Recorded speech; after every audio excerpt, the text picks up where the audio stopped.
चलिए, स्वागत है बच्चे आप सबों का। और आज के डिस्कशन में हम लोग 11 नंबर सेट करेंगे और 11 नंबर में हम एक तरफ से क्वेश्चंस को देख रहे हैं और बहुत सारे अच्छे अच्छे प्रश्न हैं बच्चे। पहला प्रश्न देखते हैं क्या कह रहा है। यहाँ देखिए, सबसे पहले पहला प्रश्न देखिए क्या कह रहा है। निम्नलिखित में से किस विटामिन में कोबाल्ट होता है? तो बच्चे विटामिन B12 में कोबाल्ट पाया जाता है, एकदम ध्यान में रखिएगा। विटामिन B12 में कोबाल्ट पाया जाता है। विटामिन B2 को हम क्या बोलते हैं? तो बच्चे राइबोफ्लेविन कहते हैं, राइबोफ्लेविन कहते हैं, ध्यान में रखिएगा, राइबोफ्लेविन कहते हैं। विटामिन B6 को हम पायरोडॉक्सिन कहते हैं, पायरीडॉक्सिन कहते हैं, एकदम याद रखिएगा। और विटामिन B1 को हम थायमीन कहते हैं, थायमीन कहा जाता है, तो एकदम ध्यान में रखिएगा। चलिए आगे देखते हैं। यहाँ देखिए, दाब का एसआई यूनिट निम्न में से कौन सा है? तो दाब का एसआई यूनिट बच्चे आपको पता है, दाब बराबर होता है बल बटे क्षेत्रफल। दाब बराबर बल बटे क्या होगा? क्षेत्रफल होगा। और दाब का एसआई यूनिट क्या हो जाएगा? तो बच्चे दाब न्यूटन पर मीटर स्क्वायर होगा। न्यूटन प्रति वर्ग सेंटीमीटर, न्यूटन प्रति वर्ग मीटर है, ठीक है बच्चे। न्यूटन प्रति वर्ग सेंटीमीटर ये गलत बात है, ठीक है। न्यूटन प्रति किलोग्राम ये गलत बात है, पास्कल हो जाएगा बच्चे। तो आंसर क्या होगा? ए और डी। तो आंसर हो जाएगा आपका ई नंबर, ध्यान में रखिएगा। नेक्स्ट देखिए, ध्वनि की तीव्रता को मापने वाले यंत्र को क्या कहा जाता है? तो बच्चे इसे ऑडियोमीटर कहते हैं। एनीमोमीटर, इसके द्वारा वायु मापते हैं, वायु को मापा जाएगा, वायु मापते हैं बच्चे। क्रोनोमीटर, क्रोनोमीटर के द्वारा हम क्या मापेंगे? तो समय की माप की जाती है बच्चे, समय की माप की जाएगी, एकदम ध्यान में रखिएगा। क्रोनोमीटर के द्वारा हम क्या मापेंगे? तो बच्चे क्रोनोमीटर के द्वारा याद रखिए हम समय की माप करते हैं, किसके द्वारा? क्रोनोमीटर द्वारा, ठीक है। जलयान क्रोनोमीटर का प्रयोग हम जलयान में जनरली करेंगे। क्रोनोमीटर एक ऐसा उपकरण है जो तापमान, आर्द्रता, वायु दाब आदि में परिवर्तन होने के बावजूद समय का पूर्ण शुद्धता से उसका ज्ञान करवाएगा बच्चे। ऑडियोफोन ये ध्वनि उत्पन्न करने वाला यंत्र है बच्चे, ध्वनि उत्पन्न करने वाला यंत्र है, वायु की गति मापते हैं, तो ये ध्यान में रखिएगा, ठीक है। चलिए नेक्स्ट देखते हैं। घनत्व के आधार पर लकड़ी, जल, अल्कोहल और तारपीन के तेल का आरोही क्रम निम्नलिखित में से किस विकल्प से है बच्चे? तो लकड़ी का आपको क्या होगा? तो बच्चे लकड़ी का जो घनत्व होता है वो 700 kg पर मीटर क्यूब होता है, kg पर मीटर क्यूब होता है, एकदम ध्यान में रखिएगा। उसके बाद किसका होगा? तो बच्चे अल्कोहल का होगा, 790 kg पर मीटर क्यूब होता है, 790 kg पर मीटर क्यूब होता है, एकदम ध्यान में रखिएगा, 790 kg पर मीटर क्यूब होगा। और बच्चे उसके बाद अल्कोहल देखिए, अल्कोहल का कितना होता है? तो अल्कोहल का जो है बोलते हैं अल्कोहल का 790 मैंने बता दिया। अब जल का आपको पता है 1000 kg पर मीटर क्यूब। ये देखिए जल का कितना होगा? 1000 kg पर मीटर क्यूब होगा, 1000 kg पर मीटर क्यूब होगा। तारपीन का तेल बच्चे, तारपीन का तेल लगभग 870 kg पर मीटर क्यूब होता है, 870 kg पर मीटर क्यूब होता है, ठीक है। इतना याद रखने की आवश्यकता है नहीं। सबसे कम क्या हुआ यहाँ देखिए लकड़ी का। इसके बाद किसका होगा? तो बच्चे इसके बाद हो जाएगा अल्कोहल का। इसके बाद किसका होगा? तो लकड़ी, अल्कोहल, उसके बाद तारपीन का तेल और सबसे अधिक हो गया जल का बच्चे। तो आंसर हो जाएगा आपका बी नंबर। क्या होगा? बी नंबर आपका आंसर होगा, एकदम ध्यान में रखिएगा बच्चे। बार बार क्वेश्चन पूछेगा कि सोना का आपेक्षिक घनत्व कितना होता है? तो 19.3 ग्राम पर सेंटीमीटर क्यूब होता है। ये बार बार आपको सोना का पूछेगा बच्चे, सोना का आपको घनत्व पूछेगा। हाँ, यहाँ मैंने चांदी का लिख दिया था, चांदी का भी घनत्व आपको पूछ सकता है, 10.8 ग्राम पर सेंटीमीटर क्यूब होता है। तो ये सब बातें याद रखिएगा, बार बार इस तरह के प्रश्न आपसे पूछे जाएंगे।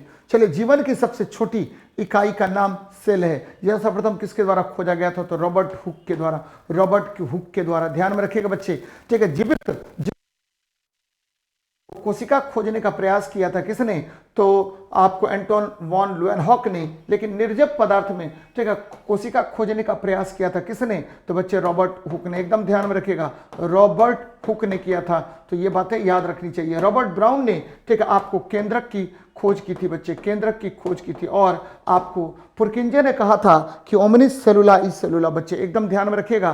पुरकिंजे ने बहुत सारे काम किए हैं किसमें? कोशिका से संबंधित बच्चे। तो ये ध्यान में रखनी चाहिए आप लोगों को कि क्या, किस वैज्ञानिक ने क्या कहा है और किसके संबंधित क्या बातें होती हैं। याद रखना है कि आपको प्रोटोप्लाज्म जो मैंने अभी थोड़ी देर पहले बताया कि देखिए, ठीक है, जीवों का आधार जो है वो प्रोटोप्लाज्म है। प्रोटोप्लाज्म के बारे में किसने बताया? तो प्रोटोप्लाज्म के बारे में पुरकिंजे महोदय ने बताया था। चलिए नेक्स्ट देखते हैं। ठीक है, निम्नांकित में सही तथ्य तथ्यों की पहचान कीजिए। मानव पाचन तंत्र में सबसे लंबा अंग छोटी आंत होती है, ये सही है बच्चे। मानव पाचन तंत्र में सबसे लंबा अंग बड़ी आंत होती है, गलत है। ट्रिप्सिन एंजाइम का स्राव पेनक्रियाज ग्रंथि से होता है, सही है बच्चे, क्योंकि आपको पता है कि पेनक्रियाज जो है ट्रिप्सिन, एमाइलेज और लैपेज का श्रवण करता है। ट्रिप्सिन, एमाइलेज और लैपेज का श्रवण करता है। ट्रिप्सिन, फिर क्या बच्चे, एमाइलेज, फिर क्या बच्चे, लाइपेज का श्रवण करेगा। एकदम ध्यान में रखिएगा, ट्रिप्सिन, एमाइलेज, लाइपेज। ट्रिप्सिन जो है, ठीक है, आपको प्रोटीन का पाचन करता है, एमाइलेज जो है स्टार्च का पाचन करता है, और लाइपेज जो है वसा का पाचन करता है। ट्रिप्सिन एंजाइम का स्राव लीवर ग्रंथि से होता है, गलत बात है बच्चे। तो यहाँ आपको एक तो ये आंसर हो गया और एक ये हो गया, यानी आंसर हो जाएगा आपका ई नंबर। एकदम ध्यान में रखिएगा, ई नंबर आपका आंसर होगा। नेक्स्ट देखते हैं बच्चे, एक कटा हुआ हीरा क्यों जगमगाता है? तो आपको पता है कि हीरा जो है इसकी संरचना षटफलकीय होती है, षटफलकीय होता है, और जब हीरा में कोई प्रकाश की किरण प्रवेश करेगी तो उसका आपको क्या होगा, पूर्ण आंतरिक परावर्तन होता है। बार बार ये परावर्तित होगा बच्चे, पूर्ण आंतरिक परावर्तन होता है, जिसके कारण हीरा चमकदार दिखाई देता है। तो आंसर क्या होगा, डी नंबर, पूर्ण आंतरिक परावर्तन के कारण। नेक्स्ट देखिए बच्चे, निम्नलिखित में से कौन वार्म ब्लडेड प्राणी है? कई बार मैंने बताया है, देखिए चूहा जो है यहाँ वार्म ब्लडेड प्राणी है। अर्थवर्म, ठीक है, ये जो है एनिलिडा संघ का जंतु है, एनिलिडा संघ का जंतु है बच्चे। मेढक उभयचर है, एम्फीबियंस है, उभयचर है, एम्फीबियंस इसको कहा जाता है बच्चे। मछली जो है जल में निवास करता है, तो चूहा जो है आपको क्या हो गया, वार्म ब्लडेड एनिमल हो गया, ध्यान में रखिएगा। नेक्स्ट देखिए, एक व्यक्ति जो दूर की वस्तुओं को स्पष्ट रूप से नहीं देख सकता, उसके दृष्टि सुधार के लिए उसे किस लेंस के चश्मे का उपयोग करना चाहिए बच्चे? ठीक है, यहाँ देखिए, दूर की वस्तुओं को नहीं देख सकता बच्चे, लेकिन निकट को देखता है। निकट अच्छा है उसका, निकट अच्छा है, लेकिन दूर उसका खराब है। एकदम ध्यान में रखिएगा, निकट अच्छा, दूर आपको क्या हो गया, तो खराब हो गया। और जब निकट अच्छा हो, दूर खराब होगा, तो ध्यान में रखिएगा, इसको दूर करने के लिए हम लोग अवतल लेंस के चश्मे का उपयोग करते हैं। जबकि आपको पता है दूर खराब होगा, ठीक है, दूर की वस्तुओं को स्पष्ट रूप से नहीं देख सकता है बच्चे। अगर किसी व्यक्ति का क्या होगा, निकट खराब होगा, दूर अच्छा दिखेगा, तो उत्तल लेंस के चश्मे का उपयोग करते हैं। तो ये ध्यान में रखिएगा, ये हो गया हाइपरमेट्रोपिया, दूर दृष्टि दोष, हाइपरमेट्रोपिया। और ये क्या हो गया, तो बच्चे अवतल लेंस से हम मायोपिया, यानी मायोपिया, ठीक है, निकट दृष्टि दोष को हम दूर करने का प्रयास करेंगे। तो ये बातें याद रखिएगा, बार बार इस तरह का प्रश्न आपसे पूछेगा। चलिए, मनुष्य की आंखों में किसी वस्तु का प्रतिबिंब बनता है? तो मनुष्य की आंखों में के रेटिना पर, ठीक, वस्तु का उल्टा, वास्तविक और छोटा प्रतिबिंब बनता है। याद रखिएगा, वस्तु का कैसा, तो वस्तु का उल्टा, पहला बात उल्टा, फिर कैसा, तो वास्तविक, फिर कैसा, छोटा प्रतिबिंब। याद रखिएगा, वस्तु का उल्टा, वास्तविक, छोटा प्रतिबिंब कहाँ बनेगा, तो रेटिना पर बनता है बच्चे। प्रतिबिंब रेटिना पर बनता है, ध्यान में रखिएगा, रेटिना पर बनता है, बहुत इंपॉर्टेंट है बच्चे। कहाँ बनेगा, तो रेटिना पर बनता है। तो ये बातें याद रखिएगा, बार बार आपको यहाँ पर क्वेश्चन पूछेगा। कॉर्निया जो है नेत्र में प्रकाश इसी से प्रवेश करता है, नेत्रदान में इसी का दान दिया जाता है। परितारिका, नेत्र का रंग इसी पर निर्भर करेगा बच्चे, आइरिस पर निर्भर करता है। चलिए, संवहन द्वारा, ठीक है, उष्मा स्थानांतरण हो सकता है केवल गैस और द्रव में, संवहन द्वारा उष्मा का स्थानांतरण होता है।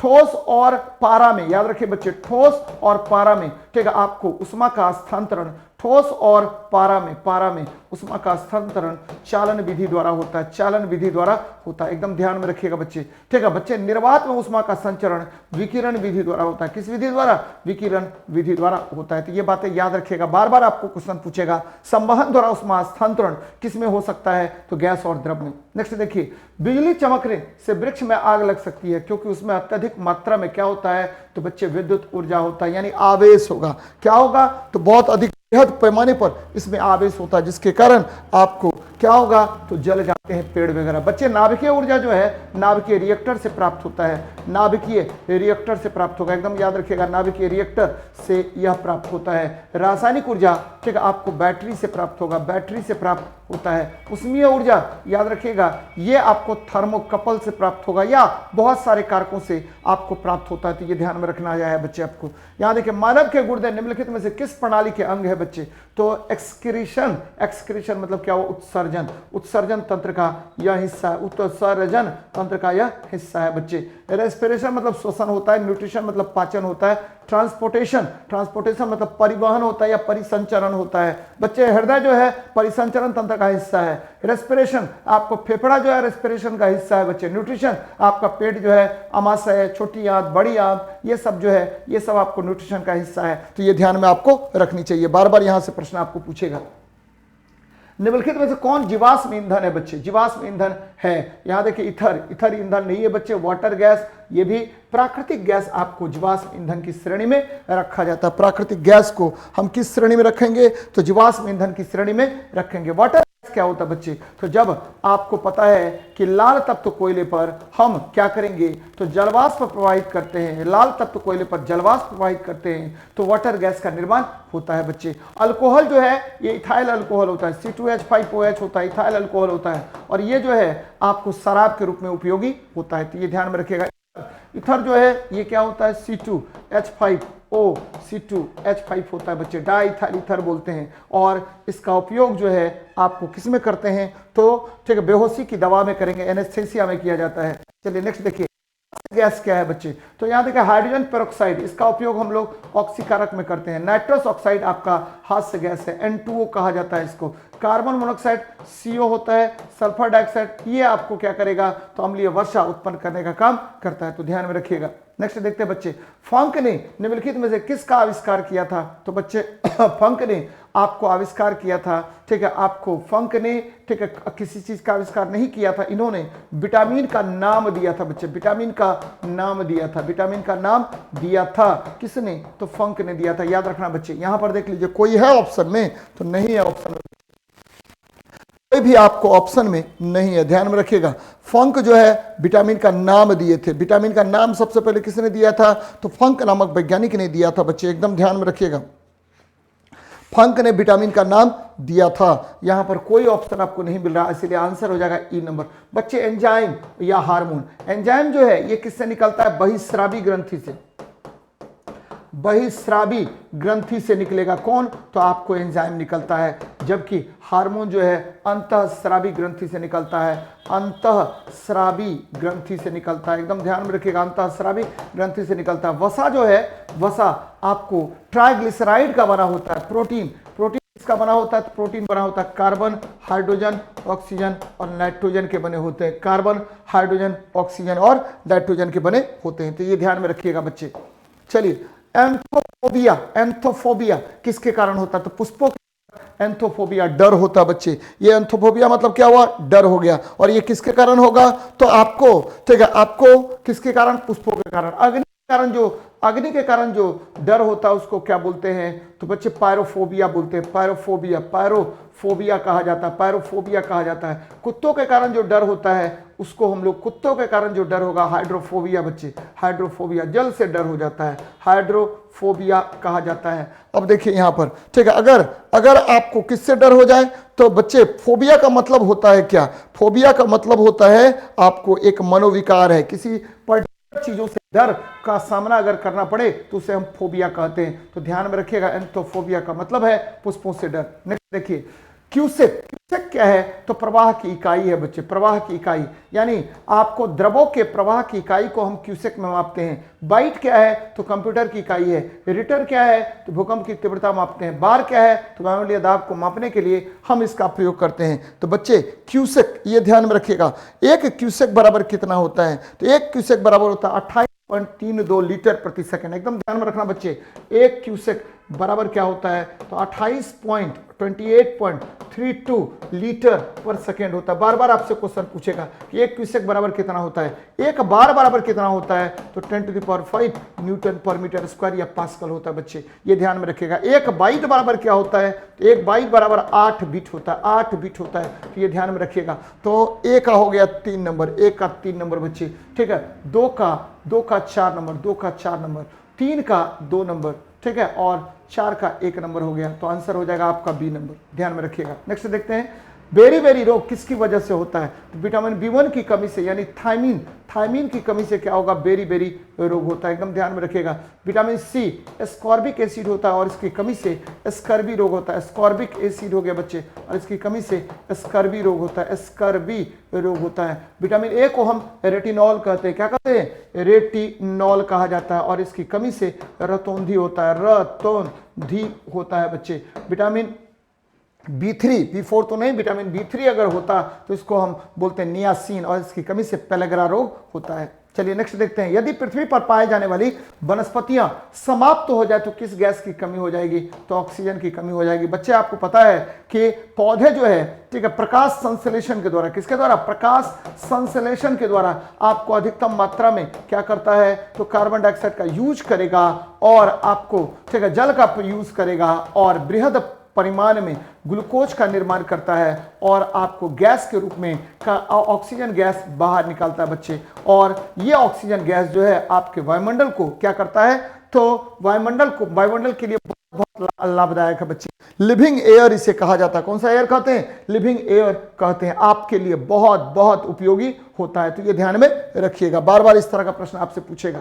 नेक्स्ट देखिए, समुद्री वातावरण में मुख्य प्राथमिक उत्पाद कौन होता है बच्चे? तो समुद्री वातावरण में मुख्य प्राकृतिक उत्पाद जो होता है वह ध्यान में रखना है कि सबसे इंपॉर्टेंट जो प्राकृतिक उत्पाद है या प्राथमिक उत्पाद है बच्चे, आपको पता है प्राथमिक उत्पादक जब भी बात करते हैं तो उत्पादक मतलब हरे पौधे होने चाहिए, हरे पौधे होने चाहिए, और इसमें क्लोरोफिल का होना आवश्यक है। हरे पौधे हो, उसके बाद क्लोरोफिल का होना आवश्यक है। अब इसमें देख लीजिए, क्लोरोफिल का होना बहुत बहुत आवश्यक है। ये देखिए, जलीय ब्रायोफाइट्स मतलब ब्रायोफाइलम, यानी इसको हम, ठीक है, आपको पादप उभयचर कहते हैं बच्चे। समुद्री आवृत बीजी, समुद्री अपतरण, फाइटोप्लैंक्टन्स। बच्चे आपको पता होगा कि जनरली, ठीक है, जनरली आपको फाइटोप्लैंक्टन्स ध्यान में रखिए बच्चे। फाइटोप्लैंक्टन्स जो है उसमें क्लोरोफिल पाया जाता है, और बृहद पैमाने पर वह उत्पादक की भांति काम करता है बच्चे। ठीक है, शैवाल भी समुद्री क्षेत्र में पाया जाता है, जो सबसे बड़ा ऑक्सीजन प्रोड्यूसर है पृथ्वी पर। ऑक्सीजन प्रोड्यूसर सबसे अधिक कौन है?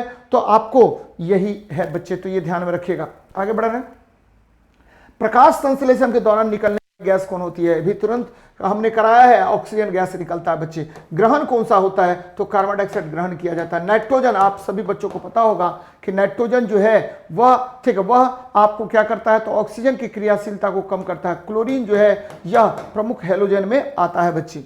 चलिए, निम्न में से कौन हरित गैस नहीं है? यहां देखिए, सल्फर डाइऑक्साइड हरित गैस नहीं है बच्चे। कार्बन डाइऑक्साइड हरित गैस है, मीथेन भी हरित गैस है, और सीएफसी भी हरित गैस है बच्चे, क्लोरोफ्लोरोकार्बन। तो आंसर क्या हो जाएगा? ए नंबर। याद रखिएगा, सल्फर डाइऑक्साइड हरित गैस नहीं है, लेकिन सल्फर डाइऑक्साइड अम्लीय वर्षा का मुख्य कारक होता है बच्चे। इस तरह का प्रश्न में आपको फंसाएगा, अम्लीय वर्षा का मुख्य कारक होता है। 6 ग्रीन हाउस गैस है, 6 ग्रीन हाउस गैस है। कौन कौन? तो बच्चे सबसे पहले CO2, उसके बाद कौन है? CH4 है, उसके बाद N2 है, ठीक है, हाँ, ये नाइट्रस ऑक्साइड है। इसके बाद कौन है? तो बच्चे CFC है। इसके बाद कौन है? तो बच्चे ओजोन है, और अंत में SF6 है। कुल मिलाकर के 6 ग्रीन हाउस गैसेस है, तो ये ध्यान में रखिएगा। चलिए आगे बढ़ते हैं। ओजोन परत मुख्यतः कहाँ अवस्थित है? तो हजारों बार मैंने पढ़ाया होगा आपको, स्ट्रेटोस्फेयर में बच्चे, पृथ्वी से ऊपर, ठीक है, 25 से 50 किलोमीटर की ऊंचाई पर ओजोन की एक मोटी परत पाई जाती है, जो सूर्य से आने वाले पराबैंगनी किरणों को अवशोषित कर लेने का काम करता है बच्चे। ये आपको पता होगा, पराबैंगनी किरण मुख्य रूप से 3 प्रकार के होते हैं, UVA, UVB, UVC। और आपका जो है ओजोन परत, वो किसको अवशोषित करता है? तो बच्चे पूर्णतः अवशोषित UVC को, आंशिक रूप से अवशोषित UVB को करता है, तो ये ध्यान में रखनी चाहिए आपको। ट्रोपोस्फेयर, आपको पता होगा कि हमारा जो वायुमंडल है उसमें, ठीक है, ट्रोपोस्फेयर का बहुत बड़ा महत्व है, क्योंकि सभी, ठीक है, वायुमंडलीय घटनाएं यहीं पर होती हैं बच्चे। आयनोस्फेयर ये क्या करता है? तो रेडियो तरंगों को परावर्तित कर पुनः पृथ्वी पर भेजता है।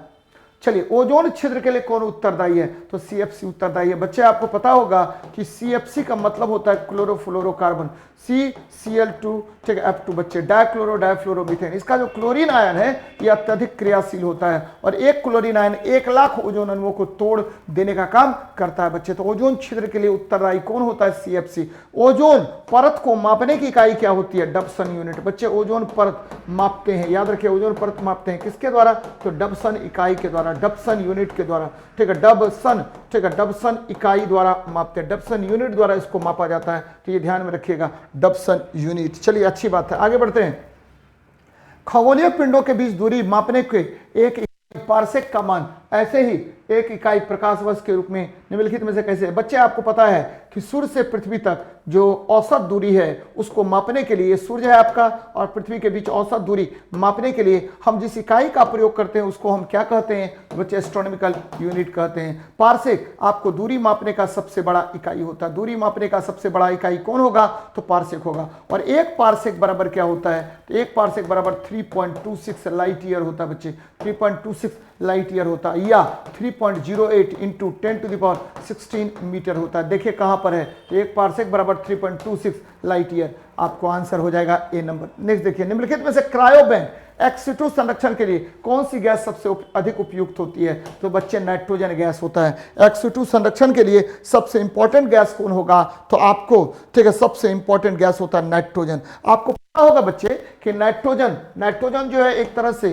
अक्रियाशील गैस है, अक्रियाशील गैस की श्रेणी में इसको रखते हैं। अक्रियाशील गैस यह जो है ऑक्सीजन की क्रियाशीलता को कम कर देता है और X2 संरक्षण में लंबे समय तक, क्रायोबैंक बोल रहा है बच्चे, क्रायोजेनिक्स में आपको पता है -196 डिग्री सेल्सियस पर N2 क्या होगा, द्रवित अवस्था में चला जाता है, द्रवित हो जाता है। और जब द्रवित होगा तो इसका उपयोग हम लोग अनेक कार्यों में करते हैं। तो X2 संरक्षण में भी क्रायोबैंक में हम नाइट्रोजन का यूज करते हैं, द्रवित नाइट्रोजन का प्रयोग हम लोग करेंगे। तो ये ध्यान में रखनी चाहिए आपको।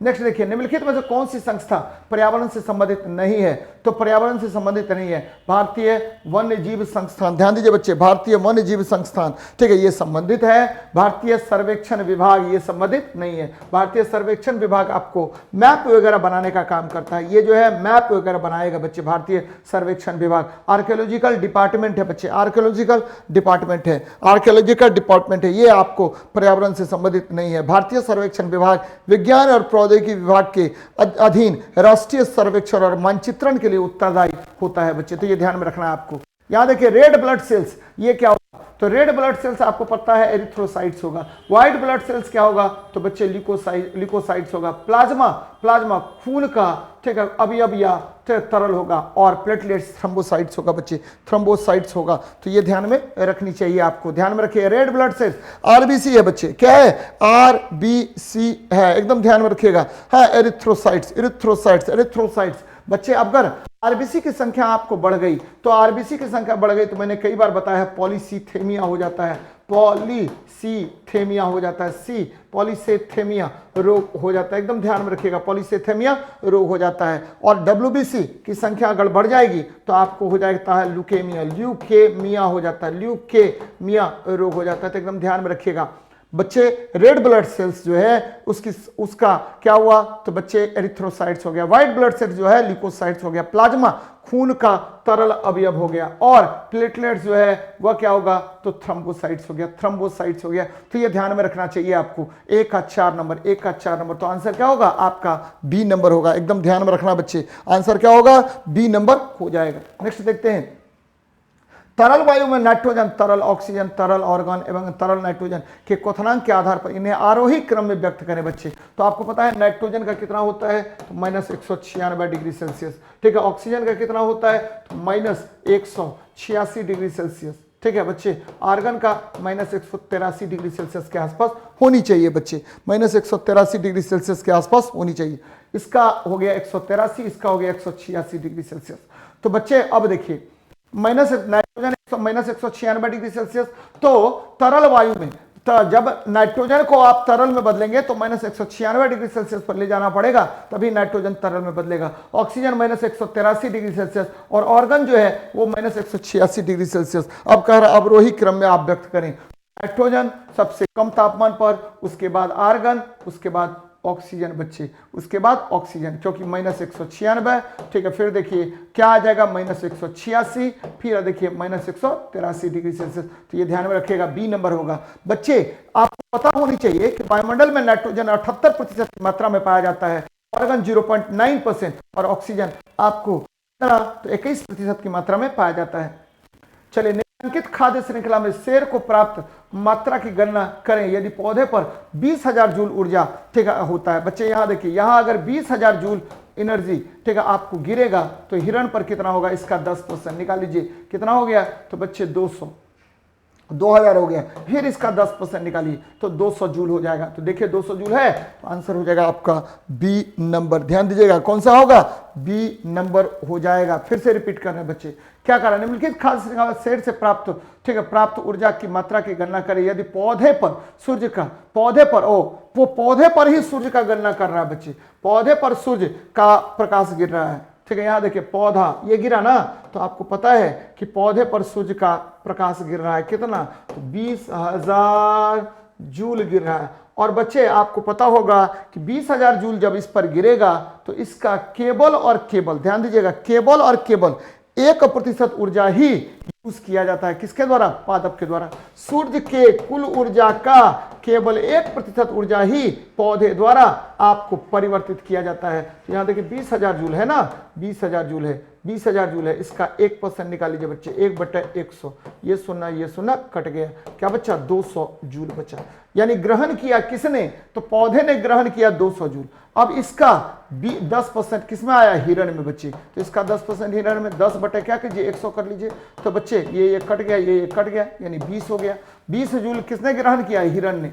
अब देखिए 20 जूल का कितना, तो बच्चे 10%, 20 जूल का 10 बटे 100 आ जाएगा बच्चे। तो ये देखिए 2 जूल जो है एनर्जी ग्रहण करेगा, कौन, तो शेर ग्रहण करेगा। ध्यान से सुनिएगा, इस क्वेश्चन का क्या कंसेप्ट है, तो सूर्य से, ठीक, उत्सर्जित ऊर्जा का केवल 1% ही ग्रहण करेगा, कौन, तो पादप ग्रहण करेगा बच्चे।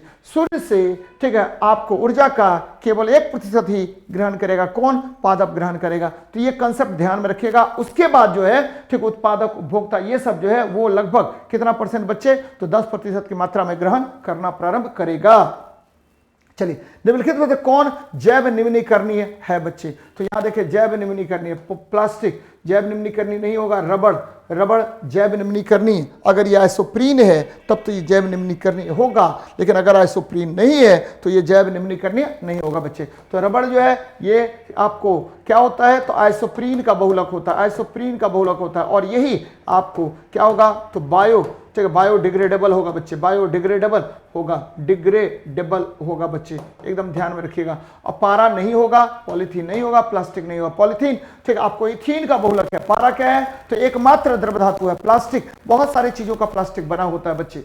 चलिए नेक्स्ट देखते हैं, प्रथम भारतीय उपग्रह आर्यभट्ट कब छोड़ा गया था, तो 19 अप्रैल 1975 को, ठीक है, प्रथम भारतीय उपग्रह आर्यभट्ट को छोड़ा गया था। तो ये ध्यान में रखनी चाहिए आपको, 19 अप्रैल 1975 को प्रथम बार, ठीक है, आपको छोड़ा गया था, कौन, तो ठीक है, आर्यभट्ट को छोड़ा गया था, ये ध्यान में रखिएगा। चलिए, दूरदृष्टि से प्रभावित व्यक्ति को क्या होगा बच्चे, तो दूर तो अच्छा दिखेगा, दूर अच्छा दिखेगा, लेकिन निकट आपको खराब हो जाएगा, निकट क्या होगा, खराब हो जाएगा। और इस लेंस के अति को दूर करने के लिए हम उत्तल लेंस के चश्मे का उपयोग करते हैं बच्चे। तो दूर की वस्तुएं स्पष्ट दिखती हैं, ये सही है, ठीक है, निकट की वस्तुएं स्पष्ट दिखती हैं, गलत है, दोनों जगह के पास गलत है, दोनों जगह गलत है, सही कौन हो गया, केवल और केवल एक हो गया बच्चे। तो दूर की वस्तु अच्छा दिखेगा, निकट का खराब दिखेगा, दूर करने के लिए हम लोग उत्तल लेंस के चश्मे का उपयोग करते हैं बच्चे, यानी +D के चश्मे का प्रयोग करेंगे। नेक्स्ट देखिए क्या होगा, HIV द्वारा होने वाला रोग कौन होता है, एड्स होता है बच्चे। क्षय रोग क्या होगा, ट्यूबरकुलोसिस हो गया, ट्यूबरकुलोसिस हो गया, और ये बैक्टीरिया द्वारा होता है, बैक्टीरिया द्वारा क्षय रोग होता है। कैंसर क्या होगा, तो ये ओन्कोजीन के द्वारा होता है, ओन्कोजीन के द्वारा कैंसर होता है, और इसके अध्ययन को ओन्कोलॉजी कहा जाता है। एड्स जो है बच्चे क्या हुआ, एक्वायर्ड इम्यूनो डिफिशियंसी सिंड्रोम होता है, और यह HIV वायरस के कारण होता है, ये याद रखिएगा। चलिए, जैव वानिकी के संबंध में निम्नलिखित कथनों में से कौन सा सही है, इसका शाब्दिक अर्थ है जीवन का प्रबंधन, ठीक है। जैव वानिकी बच्चे, जैव वानिकी का शाब्दिक अर्थ क्या होता है, एकदम ध्यान में रखिएगा। जैव वानिकी के संबंध में कथन सही क्या है बच्चे, तो एकदम ध्यान में रखिएगा कि जैव वानिकी का जीवन प्रबंधन गलत बात है बच्चे, ठीक है। यह पारिस्थितिकी का पर्याय है, एकदम सही है। जैव वानिकी किसका है? प्रयास पारिस्थितिकी यानी इकोलॉजी का ये पर्याय है, ये सही है। यह प्राकृतिक तंत्रों के मूल्य पर बल देता है जो मानव तंत्रों को प्रभावित करते हैं, एकदम सही है बच्चे। तो 2 और 3 आपका क्या है? तो सही है बच्चे, आंसर जाएगा बी नंबर।